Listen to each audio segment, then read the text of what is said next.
आज का रन का फंडा के एपिसोड में हम मल्टीपल पॉइंटर्स को डिस्कस करने वाले हैं। मैं आपकी रेफरेंस के लिए नीचे टाइमलाइन भी लगा दूंगा ताकि आप अपनी रेलेवेंट टाइमलाइन पे जाके अकॉर्डिंगली डिस्कशन सुन सको। सबसे पहले आईपीओ की अपडेट ले लेते हैं। इस वीक हमारे सामने वेडनेसडे को दो इंपॉर्टेंट आईपीओ खुलने वाले हैं। उन दोनों ही आईपीओ के रिलेटेड ग्रे मार्केट प्रीमियम अभी आ चुका है, उन्हें डिस्कस कर लेते हैं। पहला आईपीओ, बाय द वे इन दोनों आईपीओ का डिटेल एनालिसिस, पूरा डिटेल का रिव्यू हमने ऑलरेडी चैनल पर डाल दिया, आप जाके चेकआउट कर सकते हो। नए चैनल पे सब्सक्राइब कर देना वरना आपसे कोई वीडियो मिस हो जाएगा। सबसे पहले आईपीओ का नाम है इंडिक्यूब स्पेसेस। इस आईपीओ का प्राइस है 237 एंड एज पर सोर्सेज जो लेटेस्ट ग्रे मार्केट प्रीमियम चल रहा है वो चल रहा है 40 रुपीज का, यानी कि 16.8% का जीएमपी चल रहा है इस आईपीओ में, which is very healthy. Secondly हमारे सामने आईपीओ का नाम आ रहा है जीएनजी इलेक्ट्रॉनिक्स। इस आईपीओ का 237 रुपीज है आईपीओ का प्राइस और GMP grey market price as per sources चल रहा है 75 रुपीज, यानी कि 30% के ऊपर का ग्रे मार्केट का प्राइस चल रहा है। देखिए, ग्रे मार्केट के प्राइस मैं आपको as per sources, as per market updates, news articles जो रियल मार्केट में हो रहा होता है वो देने की कोशिश करता हूं। मैंने आपको पहले भी बताया था कि इस आईपीओ में आई एम एक्सपेक्टिंग जीएनजी के तो एटलीस्ट 30% का जीएमपी आना चाहिए। ऑलमोस्ट उसी रेंज का जीएमपी हमें मिल भी रहा है, पर क्या जीएमपी का मतलब शॉर्ट हो गया कि प्रॉफिट होगा? नहीं, ये हमें आइडिया लग रहा है कि जो मार्केट के बड़े ऑपरेटर्स हैं उनका क्या मूल माहौल चल रहा है, उनका क्या माइंडसेट चल रहा है। तो आई होप ये आपको मदद करेगा। अभी दोनों की ही एंकर बुक आनी बाकी है तो उसके लिए हम वेट करेंगे। At the same time much awaited NSDL का आईपीओ आई एम एक्सपेक्टिंग कि अगले 2 दिन के अंदर अंदर फाइल हो जाएगा। 23 को मेरे को लग रहा है टेंटेटिवली फाइल होना चाहिए एनएसडीएल का आईपीओ। ये एक ऐसा आईपीओ होगा जिसके चक्कर में ये आईपीओ तो हाइप में रहेगा ही सही, मोर देन दैट इसके रिलेटेड आजू बाजू वाली कंपनी भी हाइप पे रहेगी। ड्यू टू कंप्लायंस में कोई नाम नहीं ले सकता आपके सामने, बट आप समझ जाओ कौन सा सेगमेंट्स आपके एक बार फोकस में इस आईपीओ के चलते हो जाना चाहिए जैसे ही डीआरएचपी फाइल हो जाती है। स्टडी कर लीजिएगा। नेक्स्ट पार्ट में हम डिस्कस करते हैं क्रिप्टो मार्केट के बारे में। क्रिप्टो मार्केट के रिलेटेड क्या एनालिसिस बनता है एक बार चेकआउट करते हैं। देखिए, हमारा यहां पे बहुत सिंपल सा एनालिसिस बन रखा था। अगर आप बिटकॉइन का चार्ट चेकआउट करोगे ना, मजा आ जाएगा। इथेरियम में भी बहुत अच्छा चार्ट्स बने हुए। यहां पे हमारा सिंपल सा था, ये ट्रेंड लाइन टूटी, ये ट्रेंड लाइन के टूटते ही हमें एक अपमूव की एक्सपेक्टेशंस थी। 1,20,000 के आसपास एक साइकोलॉजिकल रेजिस्टेंस था, वहां पे गया। अब यहां पे होगा क्या?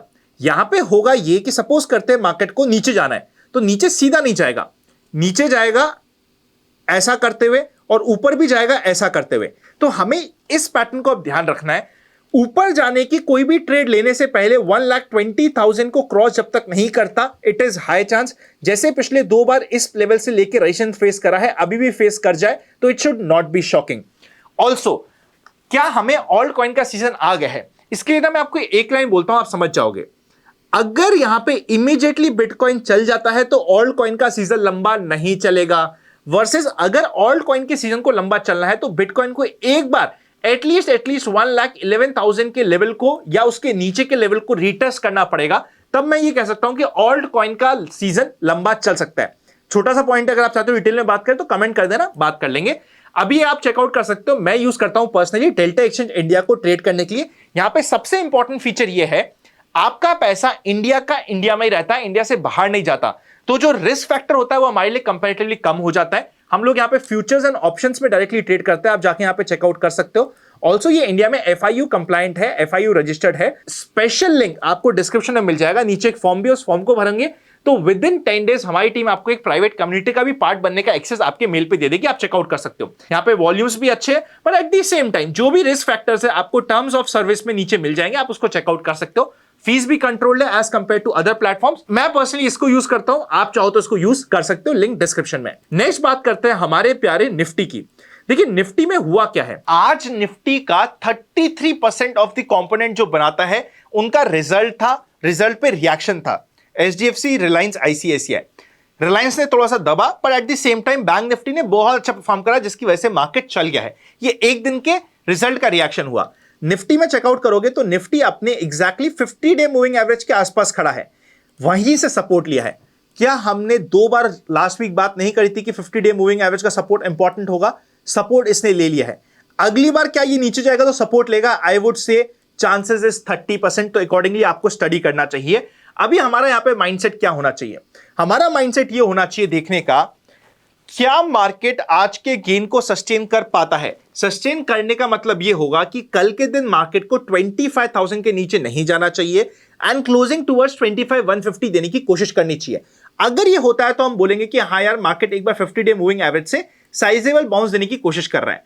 पर अगर मार्केट को रेजिस्टेंस फेस करना है तो यही लेवल है 25,240 का लेवल। इस लेवल के ऊपर से अगर ये नॉर्मली वापस से रिटेस्ट करने जाता है तो वो हमें मार्केट को स्ट्रक्चरली खराब करने के लिए शुरुआत होगी। करेगा नहीं करेगा हमें नहीं पता, पर स्ट्रक्चरली खराब करने की शुरुआत होगी। एंड इंटरनेशनल मार्केट्स में अगर आप चेकआउट करोगे ना, डाउ जोन्स, नास्डैक, जो एक बार उनको मूव देना था वो दे चुके हैं। अब अगर उनका डिसाइसिवनेस भी अब बहुत क्लोज है कि क्या ये एक नया बड़ा मूव देने की तरफ जा रहे हैं या वापस से रिट्रेसमेंट करके गड्ढे में जाएंगे, उनके ऊपर हमारा मार्केट बहुत डिपेंडेंट रहेगा। इस चीज को ध्यान रखिएगा। आज तो जैसे तैसे करके बैंक निफ्टी ने इसको सस्टेन कर लिया, पर क्या कल सस्टेन कर पाता है, नहीं कर पाता, इज द डिफिकल्ट क्वेश्चन। क्या प्रोबेबिलिटी वाइज बोलूंगा कि मैं सस्टेन कर पाएगा? I would say only 40% probability है कि ये इसके ऊपर इसी गो में जा पाएगा। आई होप आप समझ रहे हो मैं क्या कहने की कोशिश कर रहा हूं। बैंक निफ्टी की बात करेंगे तो बैंक निफ्टी में भी एग्जैक्टली अपने 50 डे मूविंग एवरेज के आसपास से बढ़िया बाउंस दिया है, मस्ट नीडेड था। पर यहां पे पॉइंट ऑफ चेंज है 57,500। क्या हम इसके ऊपर जा पाएंगे, नहीं जा पाएंगे, इज दी की। यहां तक का जाना इज ओके। कल भी अगर मार्केट को स्ट्रेंथ दिखानी है ना, तो सबसे पहले स्ट्रेंथ दिखानी पड़ेगी बैंक निफ्टी को, फिर निफ्टी फॉलो करेगा, फिर आईटी इंडेक्स फॉलो करेगा। बल्कि आईटी में देखें तो आईटी बहुत लंबा अंडर परफॉर्मर हो गया है। अगर मार्केट यहां पे सस्टेन भी कर जाता है तो it has to bounce back, अगर मार्केट को चलना है तो। इन सारे पॉइंट्स को आप ध्यान रखिएगा कंप्लीट एनालिसिस में। सो अभी हमारे लिए इस वीक के लिए इंपॉर्टेंट क्या है, कंक्लूड करता हूं। सबसे पहले अगर मार्केट अपना Nifty, bank Nifty 50 day moving average वापस से जाके तोड़ने की कोशिश करता है तो उसको अंडर एस्टिमेट नहीं करना है from trading perspective. Investments, long term investments, portfolios, SIPs छोड़ दो, उनका तो टेंशन की बात नहीं है। पर जो छोटी टर्म्स की पोजीशन है, ultra short term trading position से 50 day moving average is the key. Secondly, अगर मार्केट की स्ट्रेंथ में काम करना है तो सिर्फ स्विंग ट्रेडिंग हमारे लिए फोकस में रहता है, स्विंग ट्रेडिंग पे फोकस रहता है। IPO market is very heavy, IPO में काम करना इज इंपॉर्टेंट। इस वीक में, अगले वीक में आई थिंक मार्केट में आप नहीं भी कर रहे काम ज्यादा, पर आईपीओ में कर रहे हो तो आप कमा के निकल जाओगे। अगर मार्केट में आपको ऑप्शन सेलिंग, ऑप्शन बाइंग की कुछ अपॉर्चुनिटीज मिल गई तो ठीक बात है, वरना अगर आप आईपीओ में भी कर रहे हो तो you will be happy. Demat account open करने का लिंक आपकी रेफरेंस के लिए मैं डिस्क्रिप्शन में डाल दूंगा, फोकस कर लीजिएगा। डीमैट अकाउंट से रिलेटेड या फिर आईपीओ से रिलेटेड या मार्केट से रिलेटेड रेगुलर अपडेट के लिए फ्री टेलीग्राम चैनल है, उसको भी ज्वाइन करके रखिएगा, आपको काफी मदद मिलेगी। डिस्क्रिप्शन में ओरिजिन का लिंक है, फ्रॉड से बच के रहिएगा। सिर्फ ये 3 इंपॉर्टेंट पॉइंट है इस वीक के लिए। नीचे जाता हुआ दिखे 50 डे मूविंग एवरेज थोड़े अंडर एस्टिमेट नहीं करना। बाउंस में ओवर एक्साइटेड नहीं होना है। बाउंस में जब प्ले करना है तो सिर्फ स्विंग के लिए प्ले करना है। मस्ट नीडेड बाउंस है from the 50 day moving average, ये आता भी है और आना भी चाहिए था और मच नीडेड भी था, which is absolutely okay as per picture चल रहा है। पर इस बाउंस में क्या small cap, mid cap join back करते हैं, वो होगा इंपॉर्टेंट देखना। अभी तक ज्वाइन नहीं किया है, पर अगर ज्वाइन बैक करना है तो सबसे अच्छा समय कल, सेकेंड हाफ और परसों होता है, तो नोटिस में रख लेंगे। Happy learning and I will see you very soon.